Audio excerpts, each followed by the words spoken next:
노래할 때 예전에는 되게 창법이 러프하고 강한 느낌이 많으셨었어요. 근데 우리가 요즘 생각하는 로이킴님의 어떤 노래하는 이미지는 부드러운 이미지들이 좀 강하죠. 하다 보니까 고음인 곡들을 조금 더 목에 무리가 안 가는 선에서 부를 수 있는 방법도 또 연구하게 되고 하다 보니까 13년 전에 제가 목을 많이 써서 이제 진성으로 막 내지르는 그런 소리를 또 그리워하시는 분들이 많이 있더라고요. 사실 많은 가수분들의 발성이 점점 부드러워지는 쪽으로 소리를 바꾸시는 분들이 많아요. 근데 이게 정말 어쩔 수가 없어요. 간혹 가다가 예전 소리가 더 듣기 좋다 이렇게 얘기하시는 분들도 계시지만 이 부르는 입장에서는 내가 이걸 바꾸지 않으면 오랫동안 노래를 할 수 없겠다, 소리가 너무 버겁다, 이런 느낌이 되게 강하게 든단 말이에요. 근데 소리를 그렇게 바꿨다고 해서 노래가 막 후져지거나 막 그러지는 않거든요. 저는 오히려 더 고급져졌다고 생각을 하기도 해요. 물론 경우에 따라 다른 부분들이 있겠지만요. 아무튼 편한 소리만 완전히 추구하는 것도 좀 아쉬운 부분이 있을 거고, 그렇다고 러프하게만 부르자기엔 목 건강이 또 염려가 되고, 결국엔 노래하는 사람이라면 둘 다 필요할 때 쓸 수 있어야 한다라고 저는 개인적으로 생각을 합니다. 그래서 로이킴님이 이렇게 얘기하셨습니다.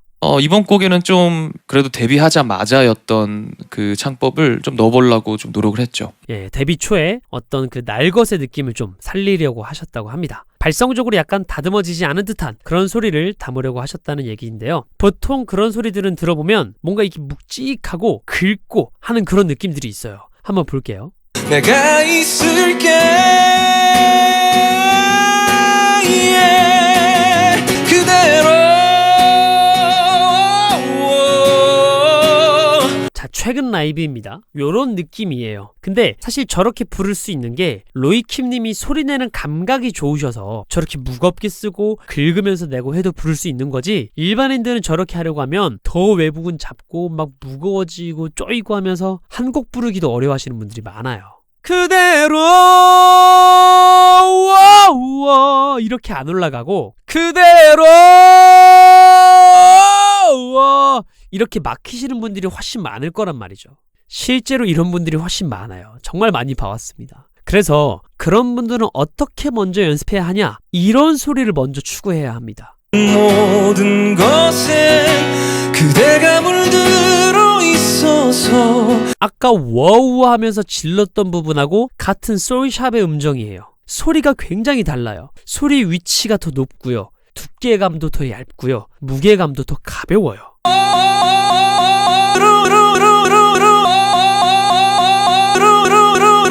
그쵸? 무슨 음성 변조한 것처럼 소리가 굉장히 가볍고 높이 있죠. 이런 소리를 먼저 추구해야 해요. 아니면 내가 아는 사랑인 거야. 이렇게 클린하고 사랑하면서 위치가 바뀌는 소리를 내려고 하셔야 해요. 사랑 이렇게 같은 위치의 소리가 아니라요. 자, 그래서 이걸 어떻게 하냐? 쉽게 경험해 볼 수 있는 연습법 하나를 소개해 드릴게요. 입을 막고 노래하는 겁니다. 입을 이렇게 막으면 우리가 백프레저나 허밍을 할 때처럼 성문의 상압이 증가합니다. 이 상압이 증가하면 상압과 하압의 압력 차이가 줄어들어서 성대 진동이 더 안정되어져요. 그러니까 과한 브레이크 현상이 나타나는 것을 방지할 수 있다는 거죠. 근데 허밍이나 백프레저는 발음을 하면서 할 수가 없잖아요. 애초에 이렇게 해야 되니까. 근데 얘는 이렇게 꼭 막지 않으면, 그러니까 이렇게 아예 꽉 막지 않으면 살짝 발음이 될 수 있도록 만들어줄 수 있어요. 자, 먼저 보여드릴게요. 보통 사람들이 내가 아는 사랑일 이런 식으로 하거나 내가 아는 사랑일 이런 식으로 해요. 굉장히 조이고 무겁죠. 근데 제가 막긴 막지만 이렇게 하면은 발음은 정확하게는 안 들려도 뭐라고 하는지 정도는 대충 알아들을 수는 있죠. 이 정도면 됩니다. 이 상태에서 하면 소리 내는 게 훨씬 쉬워요. 내가 아는 사랑인 거야 이런 식으로요.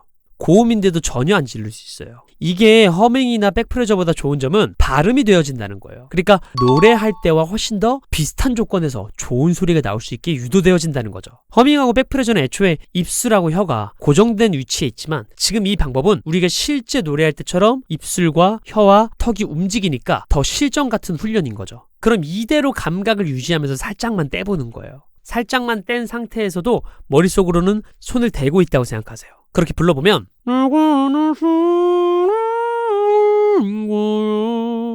내가 아는 사랑인 거야. 실제 노래를 할 때도 비슷한 감각으로 훈련을 했기 때문에 더 노래 적용이 쉽다는 거죠. 아니면 약간 잔머리를 써서 번외로 그냥 부르다가 내가 어려워하는 파트, 막히는 파트에서 살짝 이렇게 앞까지만 가져오는 거예요. 대지는 않아도 돼요. 대지는 않아도 내가 얘를 이렇게 가져오면 심리적으로 손으로 막는다는 이미지가 생기면서 몸이 자동으로 반응을 하게 되는 경우도 많아요. 이런 식인 거죠. 내가 아는 사랑인 거야. 이런 식으로요. 제가 지금 막지는 않았거든요. 그때만 딱 가져온 거죠. 아니면은 그때만 딱 진짜로 막아도 돼요. 잘 안 되시는 분들은요. 내가 아는 사랑인 거야. 이런 식으로요. 그래서 이렇게 하면은 두성으로 간다는 게 뭔지 감각을 훨씬 쉽게 찾을 수 있습니다. 결국에는 편하게 소리를 내려면 얘를 과하게 열면서 소리를 막 밀어붙이지 않아야 돼요. 어느 정도 약간 머금어져 있는 감각을 찾아야 되는 겁니다. 사랑인 이런 식으로요. 그래서 우리가 립트릴이나 허밍이나 백프레저나 그런 것들을 많이 하는 거예요. 애초에 걔네는 여기에 출구의 공간이 좁으니까 확 나갈 수가 없거든요. 그래서 이렇게 입을 막고 하는 연습법 여러분들 꼭 해보세요. 제가 레슨생들한테도 많이 시키는데 효과가 정말 좋더라고요. 혹시나 이렇게 해보시고 잘 안 되는 부분이 있다면 댓글 남겨주시면 제가 도와드리겠습니다. 오늘도 여러분들한테 도움이 되셨길 바라면서 마무리해보겠습니다. 감사합니다.